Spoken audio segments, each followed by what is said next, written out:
पिंड में ब्रह्मांड है, यह हमारे उपनिषदों और वेदों का संदेश ही नहीं, अपने शरीर में 37 ट्रिलियन सेल्स और एक एक सेल में 23,000 जीन्स, 46 क्रोमोसोम्स का पूरा एक जोड़ा है, पूरा का पूरा।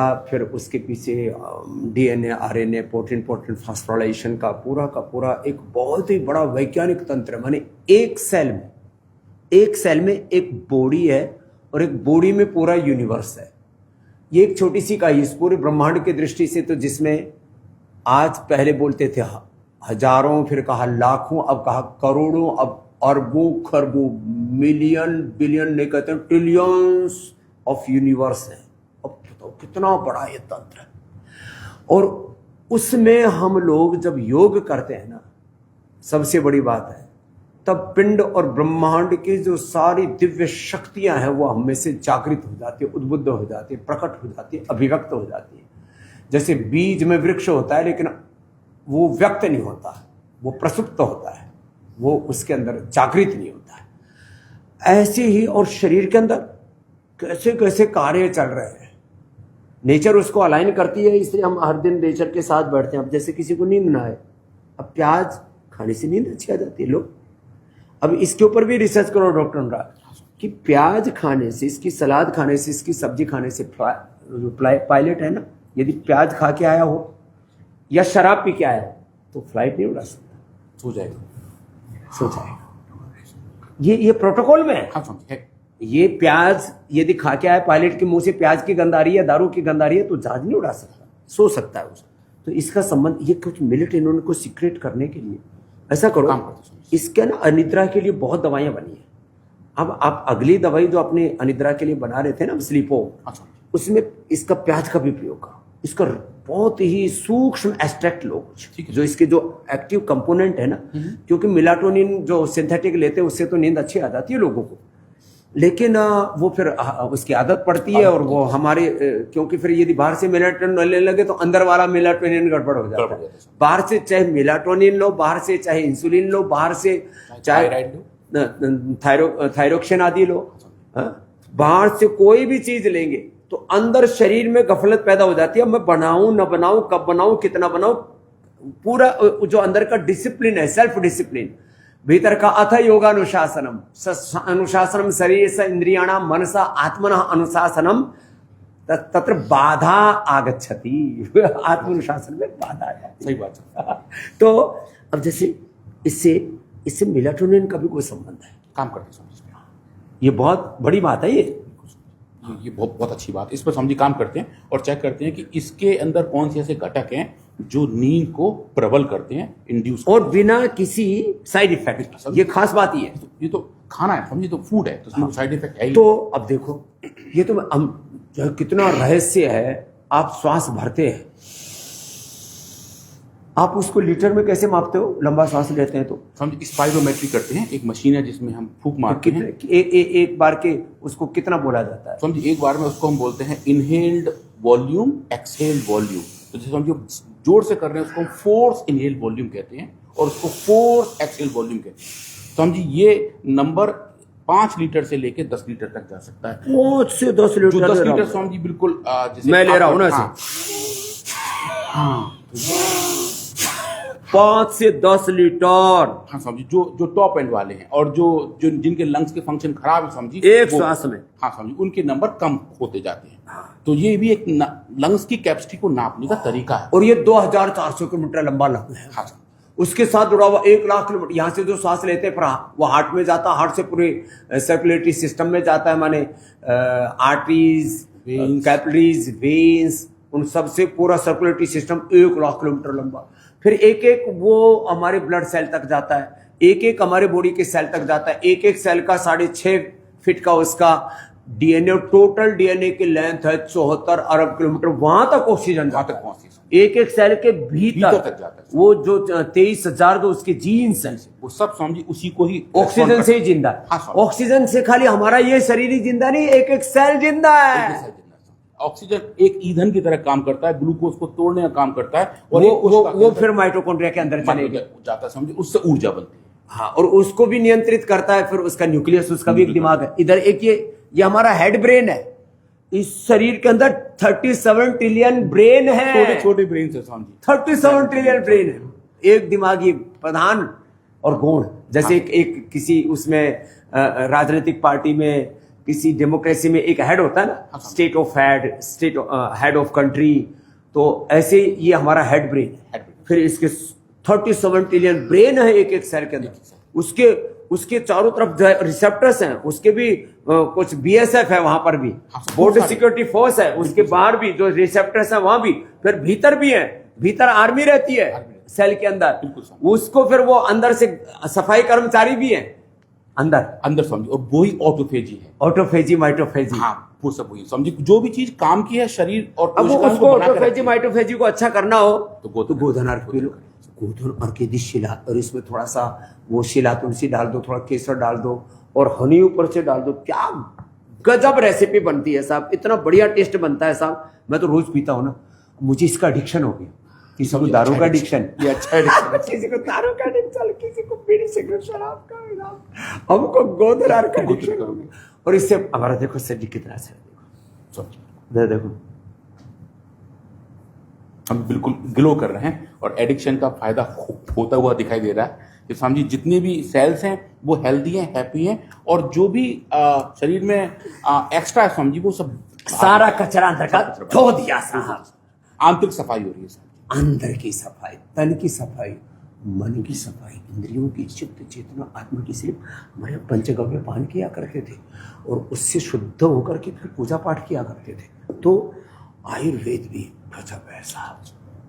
अब शरीर अंदर से ठीक काम करता रहे। लीवर कितना किलो का है स्वामी जी? लगभग 1 किलो 800 ग्राम का लीवर है, सबसे बड़ा सॉलिड ऑर्गन है हमारा। 1 किलो 800 ग्राम का लीवर, और स्वामी जी 500 से ज्यादा काम करता है लीवर। लीवर सबसे ज्यादा काम, 500 प्रकार के काम, अलग अलग काम करता है। मैं तो सोचता हूँ मैं ही सैकड़ों प्रकार के, हजारों प्रकार के काम करता हूँ, हमारा लीवर ही 500 प्रकार के काम कर रहा है। और किडनी कितने प्रकार के काम? किडनी के स्वामी 4 बड़े काम हैं, खून के फिल्ट्रेशन के साथ साथ हार्मोन का बनाना, शरीर के अंदर जितने भी हमारे, अरे हार्मोन से तो कितने प्रकार के हैं? 2-3 हार्मोन किडनी में बनते हैं। वैसे तो बहुत सारे एरिथ्रोपोइटिन है जो ब्लड बनाने में सहयोगी काम करता है। अब कपालभाति करने से हीमोग्लोबिन बढ़ता है, लो अनुलोम विलोम करने से हीमोग्लोबिन बढ़ता है। कपालभाति से एरिथ्रोपोइटिन, अनुलोम विलोम से पूरा ऑक्सीजन मिलेगा, तो अंदर जो ये हड्डियों के जो बड़े जॉइंट है ना वहां पर एक्टिवेट होंगे। बोन मेरो के अंदर से जो है पूरा ब्लड का और उसका फ्लो अच्छा आएगा, और यहां पर फिर हीमोग्लोबिन बनता है। लो तो 4 बड़े काम, एक तो ब्लड बनाना, उसमें भी सहायता करना, पूरे शरीर का फिल्ट्रेशन करना, केमिस्ट्री को मेंटेन करना। स्वामी जी पूरे शरीर के हमारे मास्टर केमिस्ट किडनी है, कि हमारे शरीर में, हमारे रक्त में कितने मिनरल रहेंगे, कितने एलिमेंट रहेंगे, कितने प्रोटीन रहेंगे, उसकी तो इसके तो हजारों काम हो गए, हजारों काम। एक ऑफ कोर्स एक काम के अंदर एक छोटी उसकी शाखाएं, भेद, प्रभेद, उपभेद। हाँ स्वामी, वो ये समझिए। और विटामिन डी का भी मैचुरेशन किडनी करती है। हम जो खा रहे हैं उसको शरीर को यूजेबल बनाने का काम स्वामी किडनी करती है। तो किडनी एक छोटा सा लगता है देखने में कि 100 ग्राम के, 100 ग्राम की किडनी लो, 100-110 ग्राम की किडनी। स्वामी पुरुषों की थोड़ी भारी है, महिलाओं की 100 ग्राम की होती है। हाँ स्वामी, थोड़ी सी छोटी होती है और थोड़े ऊपर नीचे भी होते हैं। लिवर की वजह से एक किडनी नीचे शिफ्ट हो जाती है। तो समझी ये जो है, ये किडनी एक बड़ा इंटरेस्टिंग ऑर्गन है।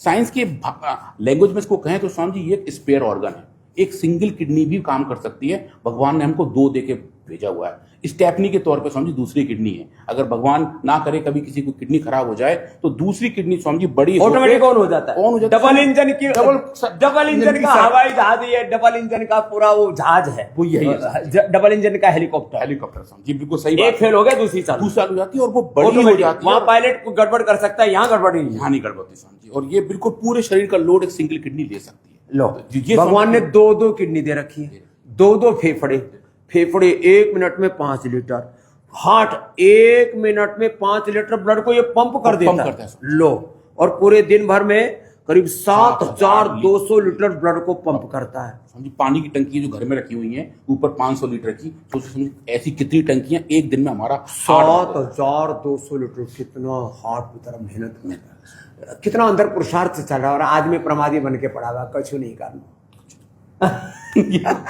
कछु नहीं करना। तो हार्ट कितना जबरदस्त फंक्शन कर रहा है बेचारा, बिना थके और आराम भी कितनी देर में कर लेता है? माइक्रो सेकंड में आराम करता है। एक लो भाई। सेकंड के 100वें हिस्से में, एक सेकंड के 50वें हिस्से में जो दो हार्ट बीट के बीच का समय है समझी, उस दौरान हार्ट माइक्रो सेकंड में विश्राम कर लेता विश्राम है। करता है। श्रम और विश्राम का क्रम निरंतर माइक्रो सेकंड, एक सेकंड के करीब 50वें 100वें हिस्से 50वें हिस्से में समझी जो हार्ट बीट के बीच का साउंड है समझी, उस दिन उस टाइम ही हार्ट आराम कर रहा होता है। तो समझी जब हम गहरा ध्यान लगाते हैं तो वो जो स्पेस है वो बढ़ जाता है। तो बेसिकली हम हार्ट को आराम करने का ज्यादा समय देते हैं। गाढ़ निद्रा में सुसुप्ति में भी थोड़ा बढ़ जाता हाँ समझी, तब वो जितना लंबा गैप बढ़ता है समझी उतना हार्ट आराम कर लेता है, लंबे समय तक वो काम कर पाता है। अपने हार्ट को, अपने ब्रेन को भी, ब्रेन की न्यूरॉन्स भी तो एक सेकंड के 10वें लाखवें हिस्से में वो सिग्नल 37 ट्रिलियन सेल्स तक पास ऑन कर देते हैं।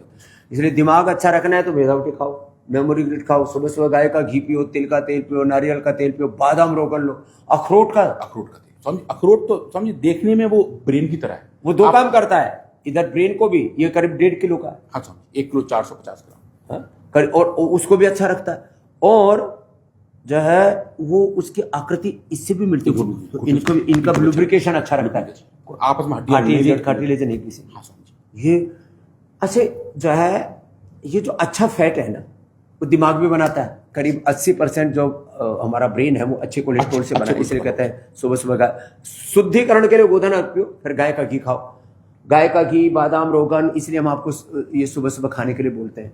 और सुबह सुबह च्यवनप्राश खा लो, जिंदगी भर जो है जवान रहोगे। सुबह सुबह कोलेजन प्राश खा लो, जिंदगी में फिर कभी झुर्रियाँ नहीं पड़ेंगी। सुबह सुबह ये बादाम पाक खा लो, नाश्ते की जरूरत ही नहीं पड़ेगी। बच्चों को बाल प्राश खिला दो, कोलेजन प्राश ये चमड़ी को बूढ़ा नहीं होने देगा।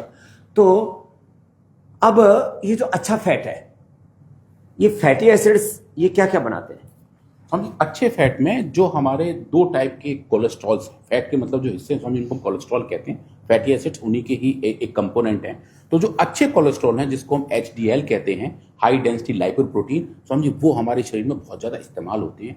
जो गंदे कोलेस्ट्रॉल हैं जिसको हम LDL कहते हैं, लो डेंसिटी लाइपोप्रोटीन, वो समझिए अगर गलत जगह जमा हो जाए तो वो प्लाक बनाते हैं, उसकी वजह से हार्ट अटैक हो brain stroke, heart brain attack, समझिए कोलेस्ट्रॉल बढ़ना, बहुत प्रकार के वो सब दिक्कत हो जाती है। अच्छा ये लेकिन जैसे कहते हैं, एक तो जैसे देखो अब ये तो कार्टिलेज पूरे प्रोटीन से बनते हैं, तो पूरा शरीर बना हुआ प्रोटीन समझिए हमारे बिल्डिंग। लेकिन ये कहते हैं भाई, गांव के लोग बोलते थे भाई इसकी हड्डियां घिस रही हैं, इसके भीतर चिकनाई कम हो गई।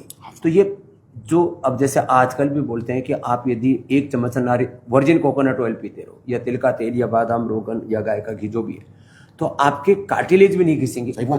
वो क्योंकि समझिए उनके अंदर अनसैचुरेटेड फैटी एसिड्स हैं। हाँ, मूफा और फूफा, ये जो है, अच्छा ये फूफा भीतर भी काम आता है, फूफा बाहर वाला भी फूफा फूफी दोनों काम आते हैं, शरीर के अंदर भी काम आते हैं। और वो जो फैटी एसिड्स समझिए वो हमारे इन जॉइंट्स को अच्छा रखते हैं, आपस में जो लुब्रिकेशन समझिए वो बना रहता है। शरीर के अंदर जो और भी तरीके हैं समझिए वो भी सच्चे मिले, इसलिए हमने सबको ये अखरोट और बादाम हाँ समझिए इनके अंदर ये अच्छे क्वालिटी में मूफा फूफा हैं। और गाय के घी में भी है समझिए, जो गाय का अच्छा वाला हमारा घी तो जो अनसेचुरेटेड फैट, और ये जितनी रिफाइंड ऑयल है, इसलिए हम कहते हैं तेल का तेल लो, सरसों का तेल लो।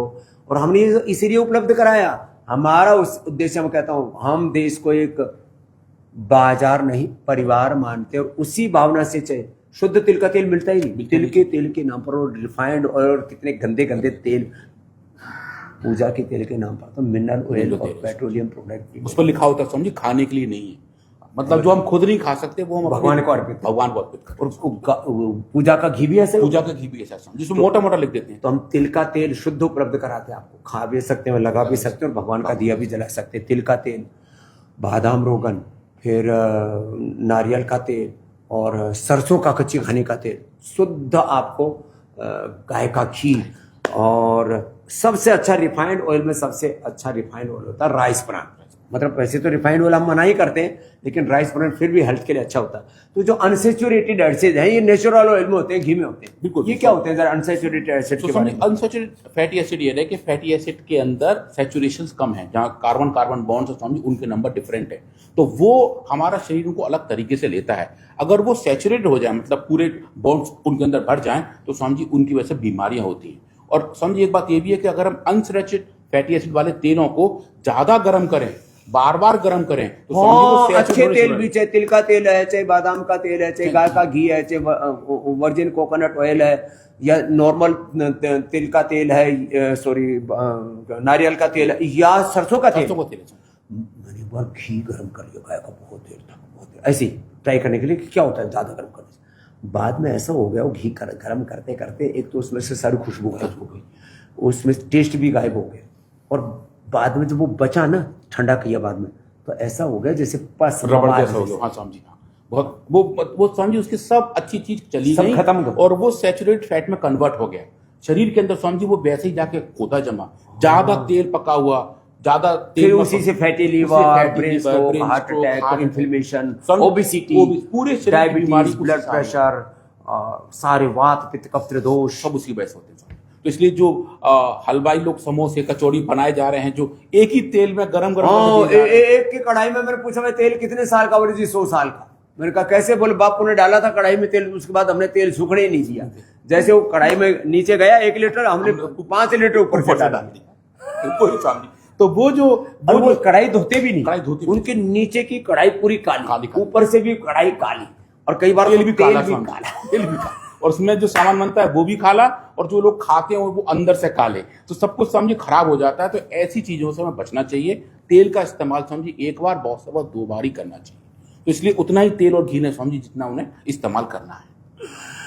तो कई बार ना हम बॉडी को इग्नोर करते हैं। इसमें स्थूल सूक्ष्म कारण शरीर, अन्नमय प्राणमय मनोमय विज्ञान में आनंदमय कोष 72 लाख अष्ट चक्र नवस द्वार 37 ट्रिलियन सेल्स, पिंड में सारा ब्रह्मांड, और एक लीवर के फंक्शन, किडनी के फंक्शन, लंग कितना बड़ा है हमारा? लंग स्वामी जी हमारा जो है लगभग एक 600 ग्राम का, एक 500 ग्राम का वजन का है। पर इनका जो आप देखें ये बहुत स्पॉन्जी टिश्यू है। इसके अंदर स्वामी जी छोटे छोटे एक्टिव यूनिट है जिनको हम बोलते हैं एल्वेलाई। स्वामी जी अगर उन सबको खोल के हम फैला दें, दोनों लंग्स के फैला के स्वामी जी कालीन की तरह बिछाएं, तो जितना बड़ा एक टेनिस कोर्ट होता है स्वामी जी, इतना बड़ा एरिया उसका बन जाता है। पूरा ऐसे घेर, पूरा घेर के छत, मधुमक्खी के छत्ते की तरह। स्वामी जी और इतना बड़ा, ये जितना लंबी बड़ा- लेंथ करे उसको, एक एक को ऐसे ज्वाइंट करते जाएं, और तो ऐसे स्वामी जी एयर वो हमारा बन जाता है एयर रस्सी की तरह। रस्सी का बन जाएगा। तो वो सब वो स्वामी जी 2400 जितनी बड़ी हमारी गंगा जी है स्वामी जी उतना बड़ा, लोग गंगोत्री से गंगा सागर तक इतनी लंबी स्वामी जी, इतना एक सब कुछ लेकर के बैठे हैं। पिंड में ब्रह्मांड है, स्वयं ब्रह्म है, हमारे भीतर राम है, कृष्ण हनुमान है, शिव भगवान है, भगवती। मैं तो कहता हूँ उस भीतर के रावत्व को, कृष्णत्व को, हनुमत तत्व को, शिवत्व को, शिवो हम अनुभव करो। या देवी सर्वभूतेषु शक्ति रूपेण संस्थिता, सर्वम देवी मयम जगत, सर्वरूपमयी देवी, सर्वरूपमयी देवी, सर्वम देवी मयम जगत, अतो हम विश्व रूपाम तम नमामि परमेश्वरी। में सब कुछ ऐसे दिव्यता से भरा हुआ है, और हम अपने प्रति इग्नोरेंस बहुत रखते हैं। सेल्फ केयर के बारे में, हेल्थ केयर के बारे में इतना इग्नोरेंस रखते हैं कि बस अपने शरीर का, इंद्रियों का, मन का, आत्मा का ख्याल ही नहीं रखते। सेल्फ केयर के बारे में, एक तो सिंथेटिक दवाइयाँ बहुत खाते हैं, वो जहर हमारे सेल मेमोरी के खिलाफ है। बॉडी के अंदर हर एक सेल की एक मेमोरी है, उसके खिलाफ है सिंथेटिक दवाइयाँ, synthetic vitamin, synthetic hair care, dental care, skin care, जितने भी आप सिंथेटिक फूड जो भी ले रहे हो, या आपके खिलाफ है। फिर भी हम सबसे ज्यादा केयरलेस होते हैं। कुछ भी आ गया, अरे ये तो लगाया, उससे धुल जाएगा। कुछ भी चीज लगाने से, स्पर्श मात्र से आपके भीतर असर करती है। टच थेरापी अलग है, और फिर जो है वो साउंड थेरापी अलग है। कोई भी शब्द, कोई भी स्पर्श, हाँ, कोई शब्द, कोई स्पर्श, कोई रूप, कोई रस, कोई गंध, हर चीज की थेरापी है। हम थेरेपी, अरोमाथेरेपी, बिल्कुल समझिए, और वो हमें अफेक्ट करता है, हमारे शरीर को उसका एक इम्पैक्ट आता है। हमने स्वामी जी गायत्री मंत्रा को as a sound therapy use किया, और पाया स्वामी जी गायत्री मंत्रा के सुनाने से ही जो बीमारियां हैं स्वामी जी वो कम होनी शुरू हो गई। और जो न्यूरोलॉजिकल बीमारियां जिनके बारे में कहा जाता है इसको कंट्रोल करना बहुत मुश्किल है, एल्जाइमर से लेके पार्किंसन तक, ऑटिज्म तक, स्वामी जी देखें वो स्वामी जी गायत्री मंत्र को सही तरीके से इस्तेमाल करके। ऑटिज्म में केसर का भी तो कुछ सुना है स्वामी जी, केसर भी काम करता है उसमें। स्वामी जी केसर के अंदर 2 घटक ऐसे हैं जो ब्रेन को अलग टाइप से पावर देते हैं। स्वामी जी इस पर भी आजकल हम काम कर रहे हैं। केसर महंगी नहीं है, दिमाग के लिए बड़ी अच्छी है। ये बहुत सर थोड़ा पैसा बचाओ, कोका कोला मत पियो, पेप्सी मत पियो, बर्गर पिज्जा मत खाओ, इधर उधर की पार्टीबाजी मत खाओ, दाल दुप्पड़ मत खाओ, बकरे मांस मदिरा मत लो।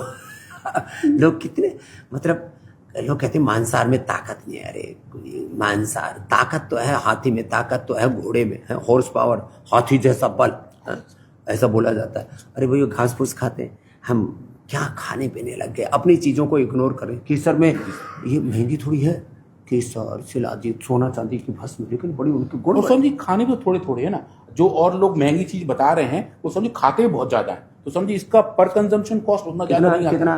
समझिए बहुत हुआ तो एक दिन में हमने खाया तो उसका 100 मिलीग्राम, तो 100 मिलीग्राम का समझिए कॉस्ट कितना आएगा? 100 मिलीग्राम एक महीने में कितना हुआ? एक महीने में हुआ समझिए लगभग 3 ग्राम, और समझिए ये जो डिब्बी है ये लगभग 1 ग्राम की है। वैसे 50 मिलीग्राम से भी काम चल 50 से काम चल जाएगा। 100 तो समझिए मतलब हमने बहुत हाईएस्ट डोज बताया। हाई जो बताया, 50 तक करेंगे तो समझिए और कम हो जाएगा। तो ये डिब्बी लगभग 1 महीना 20-22 दिन चल जाएगी समझिए। हाँ। कितने रुपए की है? 350 रुपए की, 10 रुपए रोज। समझिए ज्यादा तो महंगा है नहीं, इससे ज्यादा तो लोग पता नहीं क्या क्या खा के पी और थूक देते हैं, तो पीक मारते रहते हैं। ठीक मारते रहते हैं समझिए। तो उसके मुकाबले ये हेल्दी चीज है, नेचुरल है, और समझिए इसके अंदर ऐसे घटक हैं जो हमारी बॉडी को हेल्दी हैप्पी रखते हैं, ब्रेन को अच्छा तो रखते हैं। केसर खाइए।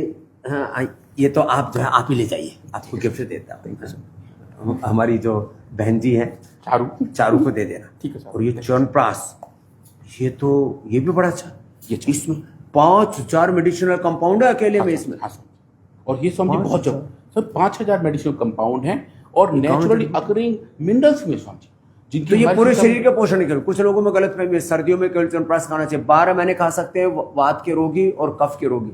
जिनको पित्त है वो भी फिर च्यवनप्राश पर वो अमृतप्राश ले लेना, अमृत रसायन ले लेना। और चमड़ी के लिए कोलेजन प्राश, अच्छी अच्छी चीजें खाइए पिए।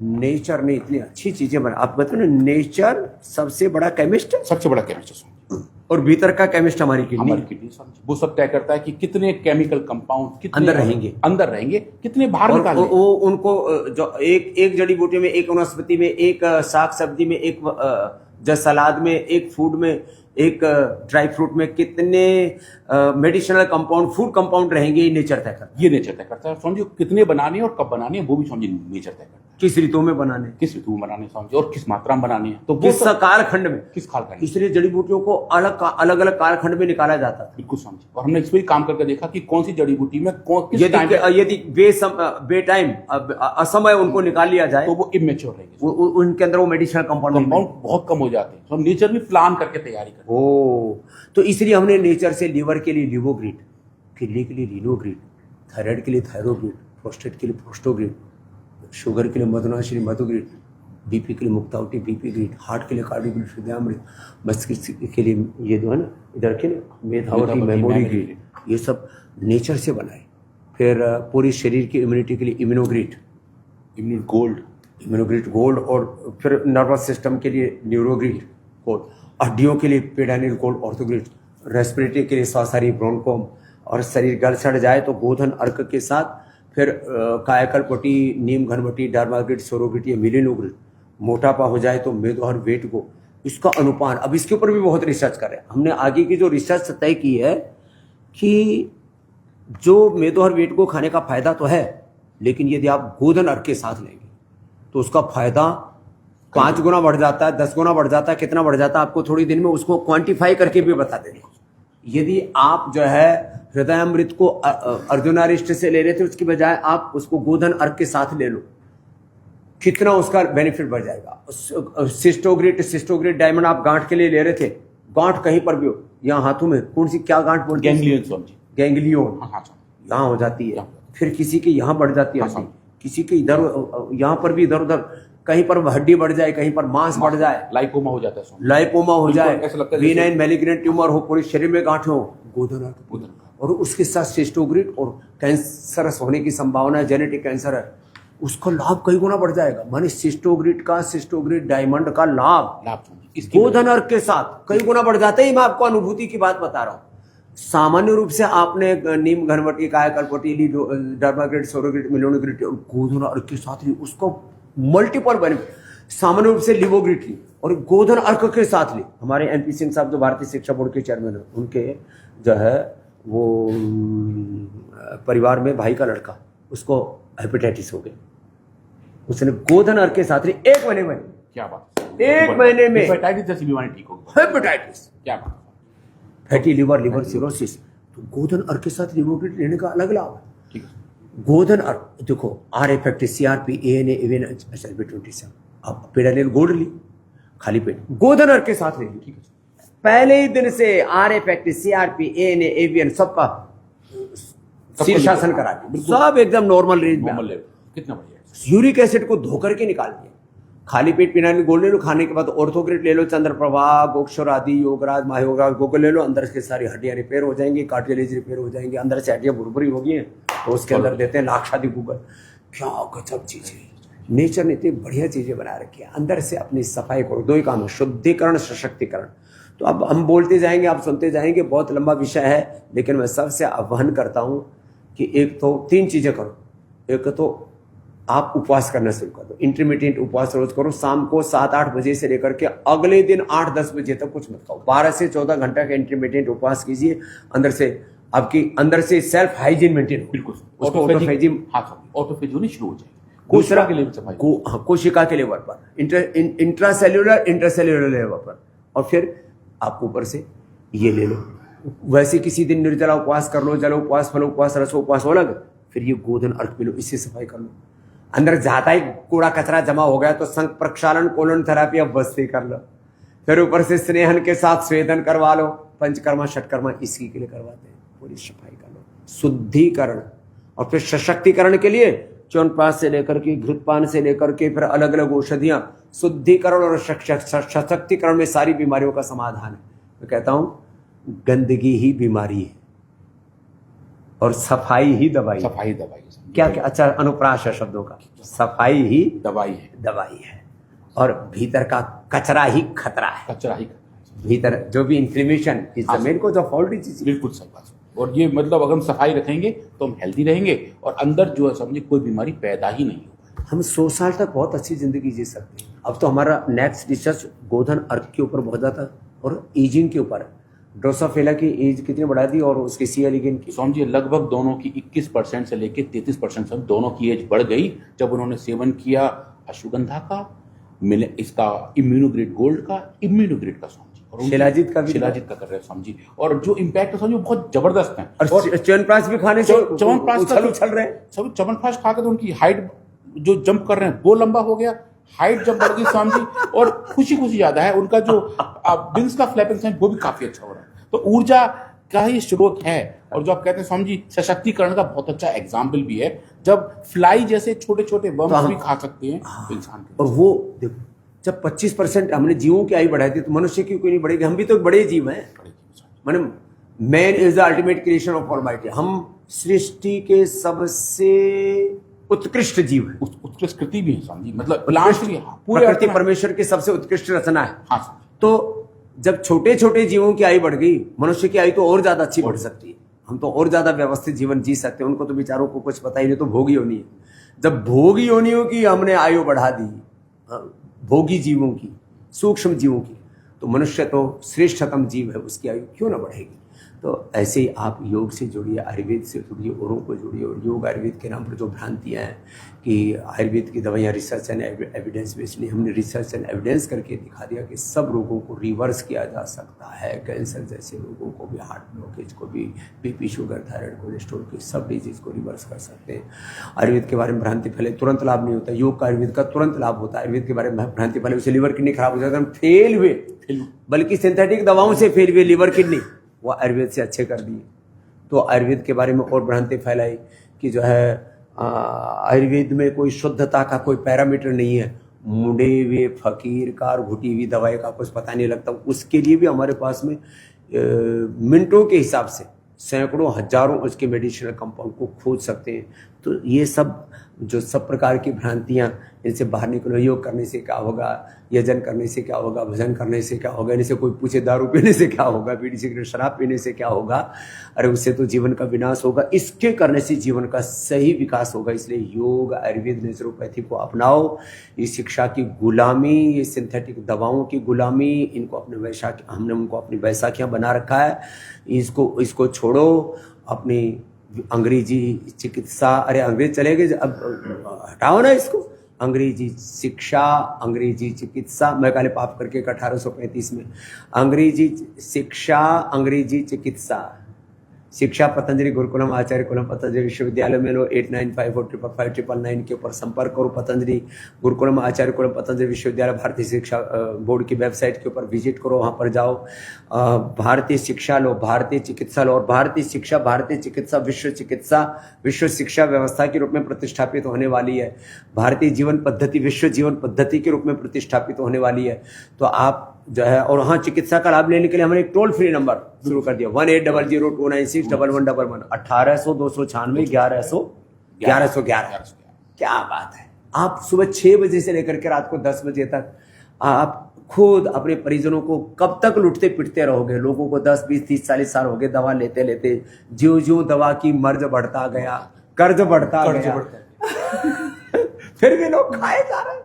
तो ये सब पागलपन छोड़ो। इसलिए आज डॉक्टर अनुराग वार्ष्णेय जी जो हमारे पतंजलि फाउंडेशन के चीफ साइंटिस्ट, हमने बैठ करके आपसे थोड़ी देर संवाद किया कि पिंड और ब्रह्मांड के रहस्यों को जानो।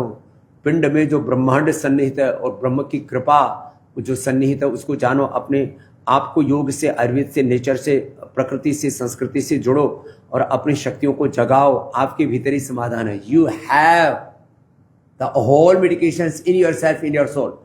मनुष्य के भीतर जो केमिकल्स और हार्मोन नहीं है, बाहर से ले लोगे तो युद्ध मच जाएगा, क्योंकि अंदर संग्राम मच जाएगा, और अंदर की सिस्टम डाउन होना शुरू हो जाता है। तो सब जो बाहर से मेडिसिन ले रहे हो सब आपके भीतर है, उसको आपको जगाना चाहिए, जगाना आना चाहिए। तो योग से, आयुर्वेद से, नेचुरोपैथी से हम यही जगा रहे हैं और सारे देश को बता रहे हैं, आओ back to basic, back to nature, back to yoga, back to Ayurveda, back to our Sanatan dharma. हम योग विमुख हो गए, सनातन विमुख हो गए, अपने धर्म से, अपनी संस्कृति से, प्रकृति से विमुख हो गए तो विकृति आ गई। तो बस सबसे यही आह्वान, खुद योग आयुर्वेद से, नेचुरोपैथी से जुड़ो, सनातन धर्म से जुड़ो, औरों को जोड़ो, स्वयं स्वस्थ बनो, सबको स्वस्थ बनाओ। यही तो है सनातन धर्म का संदेश। सर्वे भवन्तु सुखिनः, सर्वे सन्तु निरामयाः, सर्वे भद्राणि पश्यन्तु, मा कश्चित् दुःखभाग् भवेत्।